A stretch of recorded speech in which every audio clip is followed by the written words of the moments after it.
বীরভূমের দশম শ্রেণীর ছাত্র আর্সেনাল আহমেদ ডাক পেল ইসরোর। সেই ডাকে সাড়া দিয়ে আগামী 18 মে 2 সপ্তাহের জন্য আর্সেনাল যাচ্ছে ইসরোতে।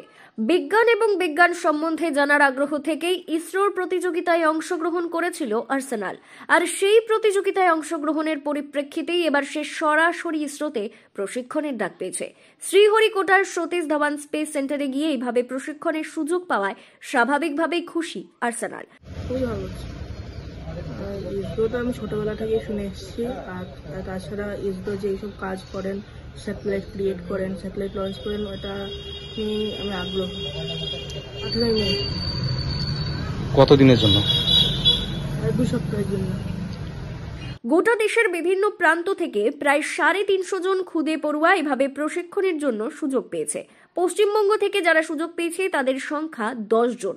আর এই 10 জনের মধ্যেই বীরভূমের একমাত্র সুযোগ পাওয়া খুদে পড়ুয়া আর্সেনাল বীরভূমের রামপুরহাটের শানঘাটা পাড়ার বাসিন্দা। সে সেখানকার একটি বেসরকারি ইংরেজ মাধ্যমে স্কুলের ছাত্র। আর্সেনালের বাবা ইমতিয়াজ আহমেদ একজন ব্যবসায়ী।